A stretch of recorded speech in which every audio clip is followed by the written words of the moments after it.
For our first topic, we wanted to talk about Brian Chesky having spoken at YC about what he calls founder mode. Now, Brian, if you don't know, is the CEO and founder of Airbnb. Towards the beginning of this year, did this big move where he fired all the product managers and took direct control of the company. And he gave a talk about this recently where he explained why. And he called it founder mode.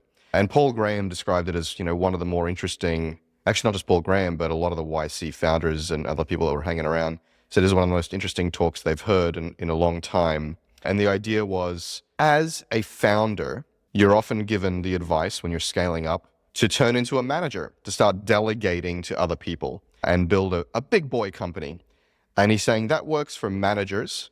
It works for hired guns, hired CEOs, but it doesn't work if you're a founder. As a founder, you have that mandate, Yanev, that you and I have talked about to move the company like a speedboat, and that you should maintain more direct control over the company really indefinitely.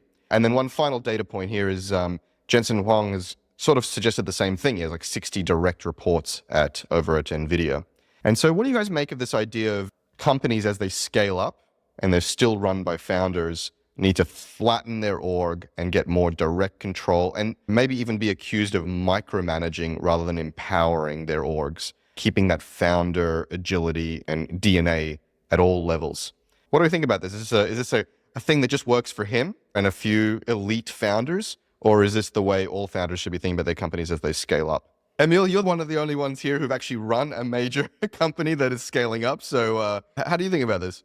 A founder has a few things over sort of a professional manager. And I don't think they're not overcomable, but they're sort of come with the job, if you will. One is they usually own a lot more of the company. So they're just more in it. Number two, because they've, by definition, been with the company for a long time, they just have more history with it. And because they founded it, they were with it when it was a chaotic thing that was nothing.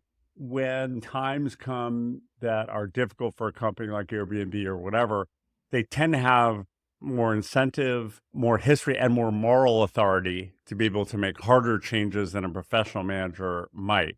Professional manager may be subject to, well, they were hired by the board, or they came in and just have less tenure, less experience, and less of this sort of battle scars, if you will. So that distinction, and then other counterexamples, Satya at Microsoft, Tim Cook at Apple, who've sort of acted like founders and been able to change the companies in pretty dramatic ways. Yes. So I don't think this is a binary, but it's a concept, and I think the concept's right. So I agree to some extent, but I've seen examples of founders who are able to scale to a big company. And the biggest example that I've seen is Jeff Bezos. And the way he did it is to have company culture and processes that prevent the stagnation that you see with a lot of guns for hire. It's very common to see hard choices being made all the time in Amazon, and having PMs close businesses, open businesses, make very hard choices that you don't see in other big companies.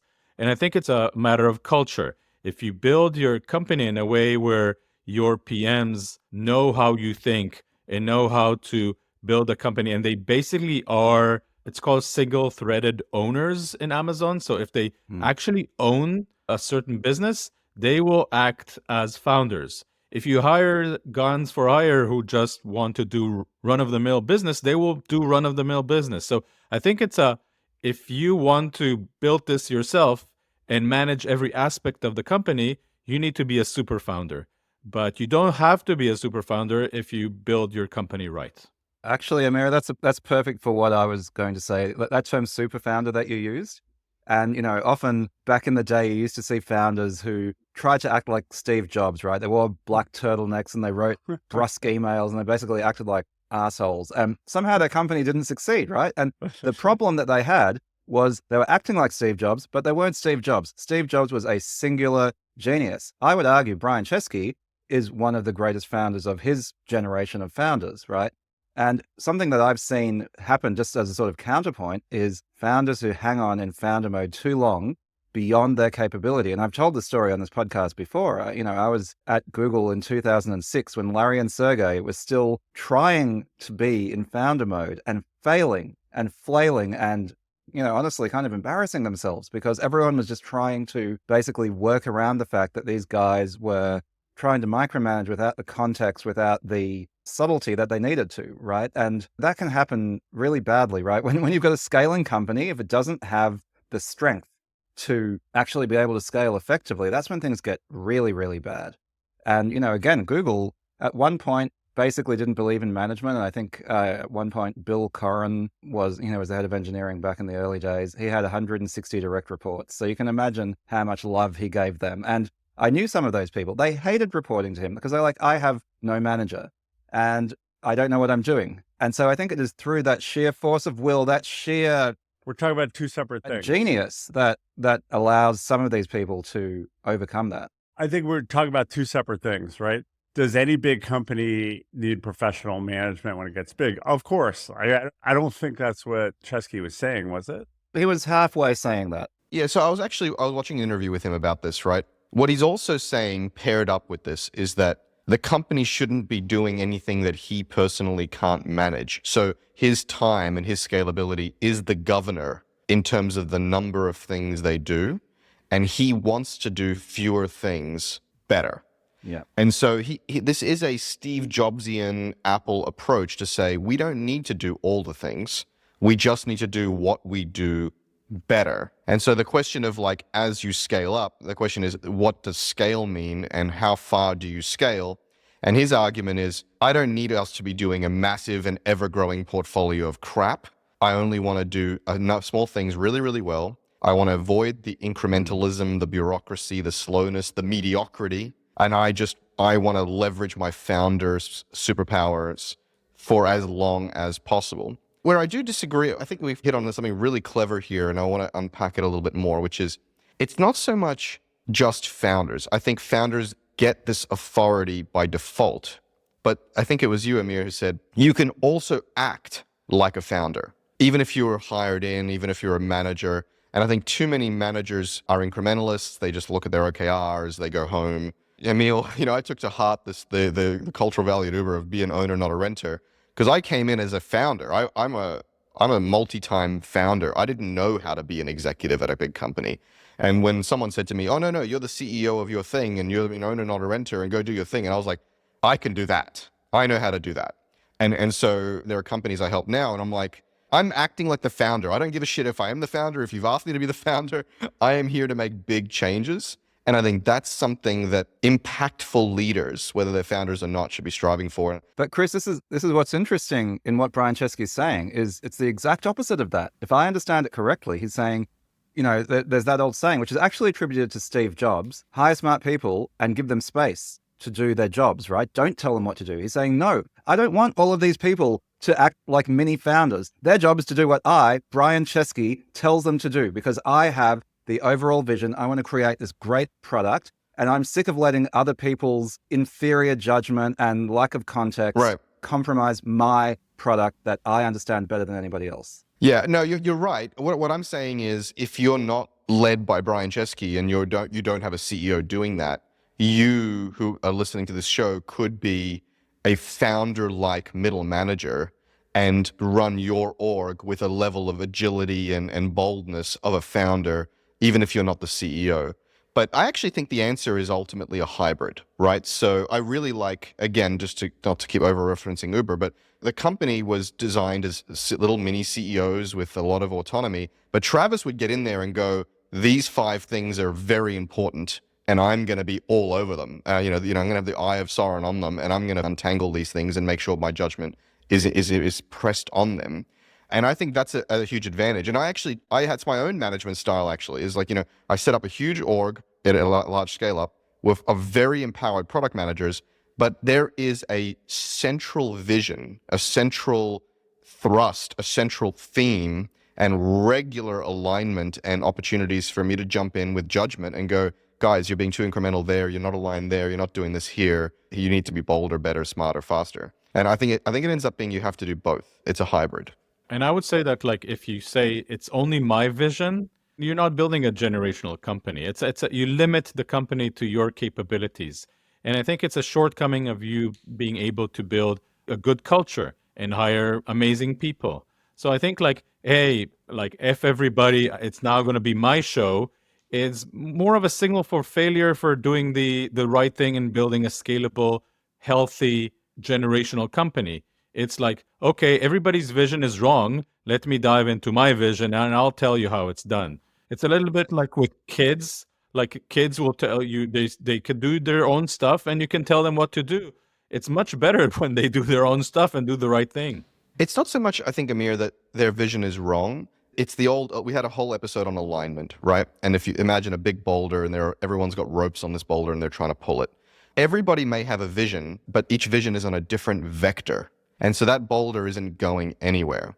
And so having someone with a crystal clear vision of how everybody needs to get aligned and to actually pull that, to make progress on that boulder, I think is really important. So a clear, consistent vision from the top, not necessarily that it's better, but that it's driving alignment is very, very powerful. And I'm starting to believe that one of the most important things at a large company is alignment, especially when you have precious little resources and precious little time. What I was going to say is, I think that is fine if the founder is a true visionary. And, again, going back to my points about Steve Jobs, I've said before, learning from exceptional people is a mistake because by definition, they're exceptional. They are the exception.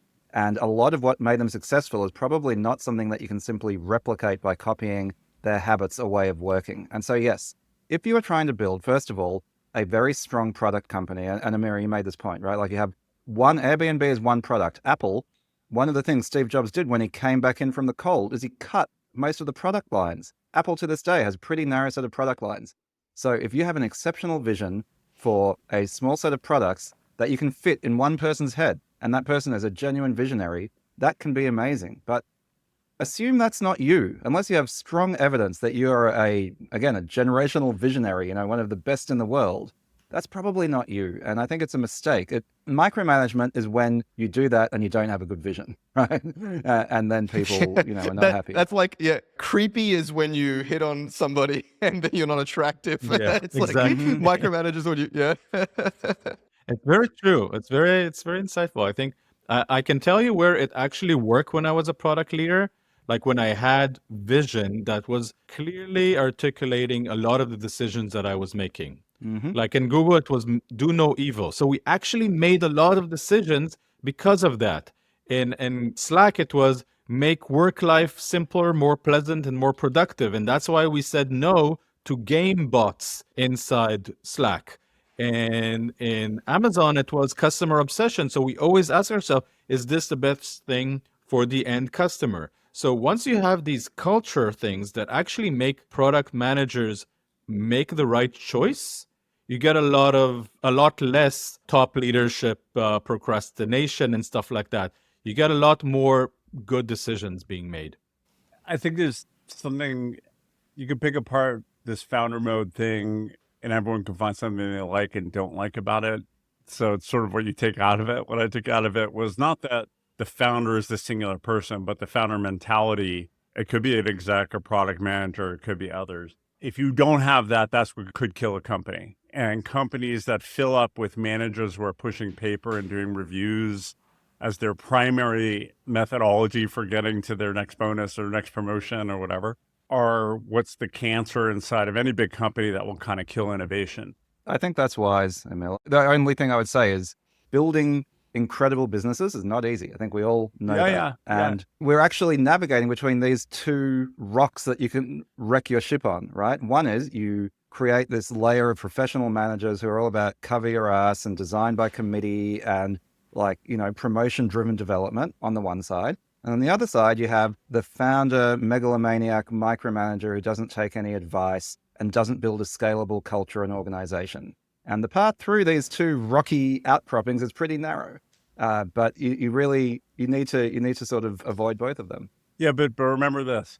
The VC industry is designed to find the one winner out of 10. So That's right. Yes, of course, the entrepreneurs are going to be like, well, I'm going to try to be the one because everything else sucks. That's right. So they imitate for the best case. So yes, is that good advice for everyone? No, but it's sort of the reason a lot of these founders got into the business, and most of them will never be that. That's a good point.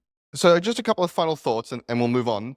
You might say this is Brian's failure as an org builder.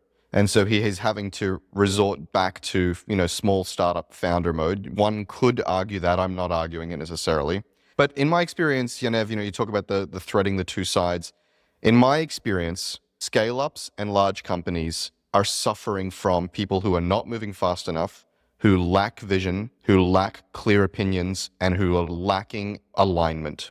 They're not suffering from people who are megalomaniacs, who are too opinionated, who are breaking everything, or are, maybe they're micromanaging, but they're not micromanaging to a vision. And so I think this is actually good advice from Brian generally, is that for the most part, most mediocre companies, which is most of them, are not moving fast enough, don't have clear enough vision, don't have opinionated enough people, and not driving enough alignment. And so I think there's a lot to learn here for people listening. If you're not going to adopt founder mode fully, at least get a flavor of founder mode added to your company because chances are you need more of it. Sorry, could I synthesize all this? Because I don't know if it's just a delightful German beer, Buble, by the way, talking, or if some penny dropped for me. But I think synthesizing all the things we're saying, it's, first of all, you cannot have a successful company if there isn't a vision, and that vision is not disseminated through the organization. Now, there are two ways to disseminate that vision, right? One of it is through culture, through having a clear set of priorities that you communicate well, clear incentives that keep people aligned, right? You're a magnet, everyone stays aligned. The other is brute force. The founder goes in there and fucking aligns everyone themselves. They're moving the iron filings, they're keeping them aligned, one way or the other. But you have to start with a vision, and then you have to think, what is my tactic for aligning people to that vision? And if you don't have that, you will never be that incredible product company. Very, very well said, Yanev. Nice. That was brilliant. Thank the Olgoya Beer House. Yeah, we should do product placement now also. You're absolutely right. The point is, you must drive alignment, speed, agility, and vision. Yep. Pick your tactic, but you better bloody do it. And Brian's not great at building orgs and hiring high-quality people and disseminating vision and setting incentives, apparently. So he went and did it brute force. And that's not a ding against him. That's playing to his strengths. I think that's excellent. That's really great.